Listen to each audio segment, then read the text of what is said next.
Jason Rivenberg hugged his pregnant wife Hope and his 2-year-old son and left for work.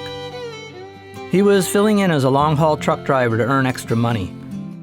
He hopped into the cab of his semi and drove out of Fultonham, New York, about 45 miles west of Albany. He dropped off a load in Virginia and headed to his second delivery, organic milk for the Food Lion Distribution Center in Ellery, South Carolina. He had arrived early in the evening, well ahead of schedule, but he was turned away because his appointment time wasn't until 8 the next morning. The center doesn't allow early deliveries, and it won't let truckers park and wait. He needed to rest, but there were no truck stops or other proper facilities nearby. He pulled into an abandoned gas station on a county highway in St. Matthews, a dozen miles from his destination. It was a safe place, according to the grapevine. That night, he was shot twice in the head with a .45 caliber handgun by a career felon on probation. His body was found 2 days later. On March 18, 2009, less than 2 weeks after the murder, Jason's wife gave birth to twins. He was just simply looking for a place to rest. There was no adequate truck parking locations for him to do so, and that happened. All he was simply parked in an abandoned gas station just to make sure that he met his hours of service. And he was killed for $7, for a measly $7. That's Sal Hernandez, an assistant professor of civil and construction engineering. Sal's research covers a variety of transportation issues, including transportation safety. Truck parking shortages is a national concern. The problem is finding safe and adequate truck parking. And it's forecasted to see a rise in truck volumes over the next few years. So finding safe and adequate truck parking is the issue. It's just there's not enough of it.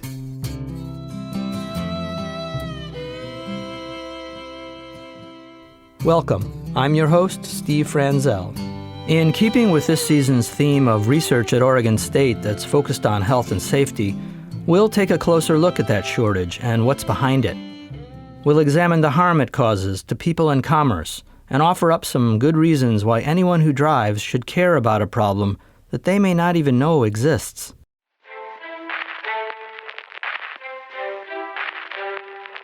From the College of Engineering at Oregon State University, this is Engineering Out Loud.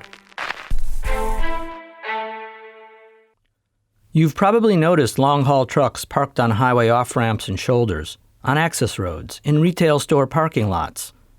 I never really gave them much thought. I had no idea that the reason they sometimes park in such odd places is because drivers struggle to find better spots, appropriate spots, and it's happening all over the country. Making the problem worse has been the closure of many designated highway rest areas where truckers are allowed to sleep in their cabs. Federal law mandates that truckers can drive no more than 11 hours within a 14-hour window, so long as they've rested at least 10 hours beforehand. More and more, those hours are tracked and reported automatically by electronic logging devices. Like a stopwatch. It indicates when their hours are over. And when their hours are over, they have to pull over and rest. That could be in the middle of anywhere in America, any roadway. May not be even close to a truck parking location. So drivers resort to whatever they can find. The closer they get to their driving limit, the more urgent things become. Options go from bad to worse. Really what motivated me on this whole issue was when I was actually driving between I-10 and I-5 over the last 5 years, seeing trucks parked along the roadways, seeing truck-related crashes when we see vehicles crashing into trucks along those routes, and just seeing our exit and off-ramps just full of truck drivers. And I felt, you know what, there's something that needs to be done. And it was quite timely. During the time when I was really thinking about doing some of this research, the Oregon Department of Transportation, ODOT, had reached out to me and said, Sal, there's an issue with truck parking. I don't know if you've heard of Jason's Law. And as a matter of fact, I had. Jason's Law, named for the murdered trucker Jason Rivenberg, was enacted in 2012. The law provides $120 million in federal funds for the construction and restoration of safe roadside parking lots where truck drivers can rest. The money is also used to study regions where parking shortages are most acute. The Pacific Northwest is one of them. So Jason's Law makes safe parking for truck drivers a national priority. in hopes of protecting our truck drivers, of course. And the idea behind Jason's Law, it actually provides additional funding and opportunities for states to do some self-assessment. We knew the problem existed, but it took something tragic to really get that national attention, that funding for states to conduct studies. Jason's Law even inspired a song called Ellery, which you heard at the start of the episode. It was written by full-time trucker and part-time singer-songwriter Paul Marhofer, a.k.a. Long Haul Paul. I caught up with Paul on a frigid late January day in northern Illinois. Hello? Hey, is this Paul? Yes. Paul, hi, this is Steve Franzel calling from Oregon State University. Yes, Steve. Yes. How are you? I'm doing well, thank you. How about yourself? I'm doing pretty well. I'm near Rockford, Illinois. I just dumped off a load of milk and I'm easing down to go back to the farm and get another load. It's a little cold here. It's about 2 degrees. We compared notes on the weather and found out we grew up not far from each other in the Chicago area. Paul mentioned that he used to deliver tropical plants throughout Oregon, and he told me that his own troubles with parking was a big reason why he switched to running shorter routes. Then he told me the story of how Ellery came to be. After performing at a trucking show in Dallas a couple of years ago, one of his fans had a little surprise for him. There's a very nice lady from Texas who was giving me like these beautiful vintage harmonicas that were in pristine condition. And she gave me this gorgeous handmade Italian accordion. And she said, I want you to do something for me. And I thought, okay, I didn't know her that well, and I thought, I didn't know where this was going. She said, could you write a song about Jason's Law? I usually have to get angry, or I usually have to be sort of in a state of duress before I write a song. And I did find myself upset enough to write that song and framed it as a murder ballad. And the intent was to do what murder ballads always did, to sort of mark and mourn by trying to do a truthful reporting of the event. And it was sort of a way to memorialize, in a sense. Well, there ain't no rest for a working man. Where's a poor boy supposed to sleep? He was 900 miles out of Fultonham when you turned him out of Ellery. No, there ain't no rest for a working man. Where's a poor boy supposed to sleep? He was 900 miles out of Fultonham when you turned him out of Ellery. Yo.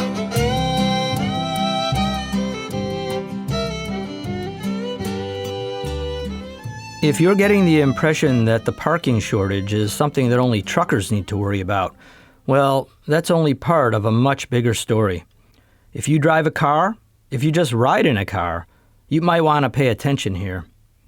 It's bad enough to collide with another passenger vehicle, but the thought of smashing into a 40-ton brick on wheels at high speed is kind of terrifying. I would prefer that those drivers are well rested and alert. They would too. This is where Sal's research comes in. He conducted a study for the Oregon Department of Transportation to look at the extent and impact of Oregon's truck parking shortage. So we really couldn't look at the whole state, but focused on US 97 first to kind of see what the issues were on that route. US 97 runs 289 miles from California to Washington on the east side of the Cascades. It's the most important north-south highway corridor in the state, other than Interstate 5. Truck traffic is heavy. Sal surveyed 201 truckers who deliver goods in the Pacific Northwest to find out more about their parking woes. He also gathered 7 years of historical data for truck crashes on 97. He looked for crash trends and crash hotspots, and he applied something called crash harm. Crash harm is a metric that we use that allows us to quantify the impact of safety issues. For example, it allows us to take into account various economic, potential loss of life, maintenance, rehabilitation due to a crash. So there are numerous studies out there that actually allow us to quantify injury severities, types of crash, the monetary loss, damage to goods and so forth. So we use these values, put them together, and that becomes the potential crash harm metric. Results from the first part of the study confirmed what was evident. I kind of had an idea of what we would be expecting to see. We don't have enough truck parking locations. The survey did, however, add depth to that knowledge. For example, nearly 2/3 of the drivers said they often have trouble finding safe and adequate parking. The worst season is winter, the worst day is Friday, and the worst time is from midnight to 6 a.m. What shook things up was the second part of the study, which found that crashes where truckers were at fault were far more likely to occur when parking was most difficult to find. We basically analyzed all the at-fault truck crashes that may have been related or could have been related or had some correlation to truck parking. Through our data analysis and through these surveys, we determine when there's increased volumes, we see, again, high demand for truck parking. And that high demand increases the possibility of seeing more crashes related to the lack of truck parking. He has some pretty good ideas why this is the case. You end up seeing drivers who may be more fatigued, who cannot find truck parking locations. We may be seeing drivers speeding on our highways because they're trying to race before their hours of service clock is out to reach a safe and adequate truck parking location.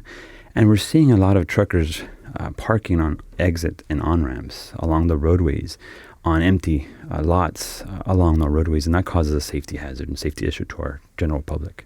Even more compelling was the huge economic hit caused by the wrecks.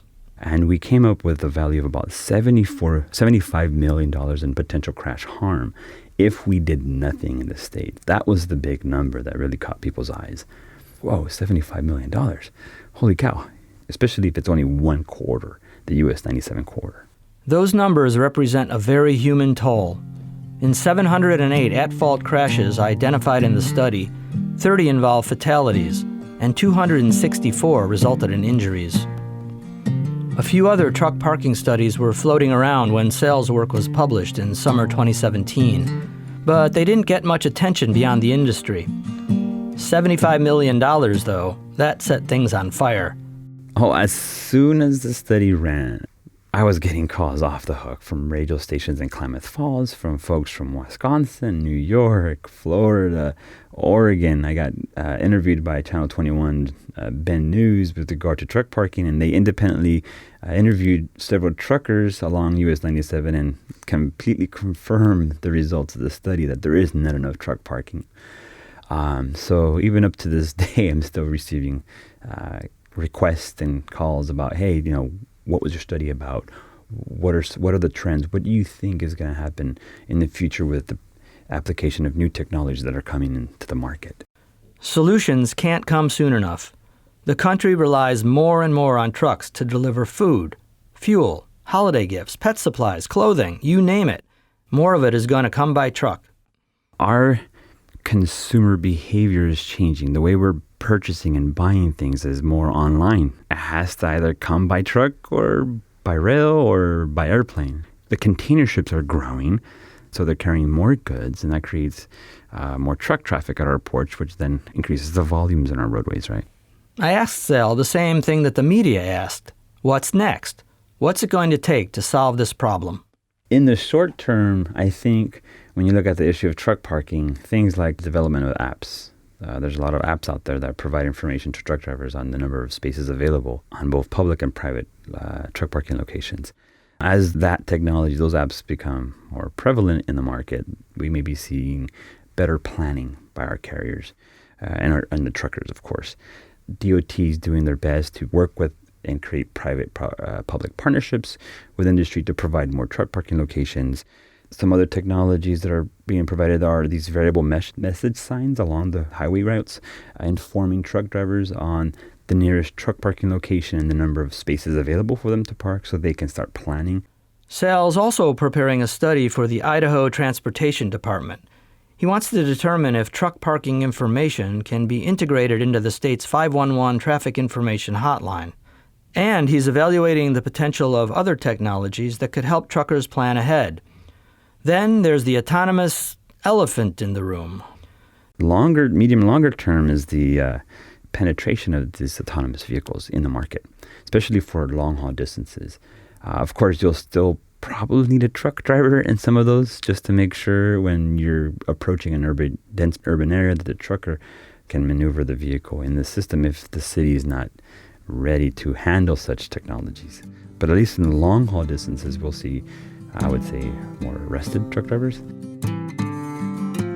I'm very optimistic. Hopefully in my lifetime, I see that all our vehicles are autonomous, maybe like the Jetsons. We're flying around. Everything's quite autonomous and free of crashes, of course. But he made it clear that it'll be a while before autonomous freight vehicles play a major role in freight distribution.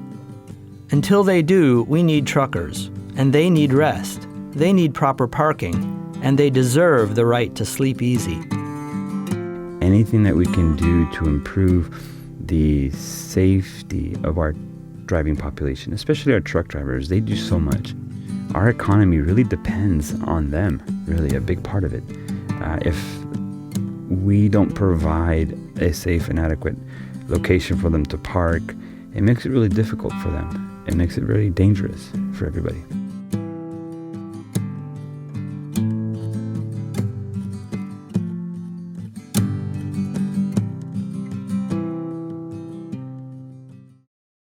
This episode was produced by me, Steve Franzel, with additional audio editing by Molly Ayton and production assistance by Jens Odegaard. Thanks, Jens. You're welcome. Special thanks to Paul Marhofer, who graciously let us share some of his wonderful music. All the music in today's podcast comes from Paul. Check him out on YouTube. There's a link in the show notes for today's episode. Our intro is The Ether Bunny by Eyes Closed Audio on SoundCloud and used with permission of a Creative Commons Attribution license. For more episodes, visit engineeringoutloud.oregonstate.edu or subscribe by searching Engineering Out Loud on your favorite podcast app. Bye now, and keep on trucking.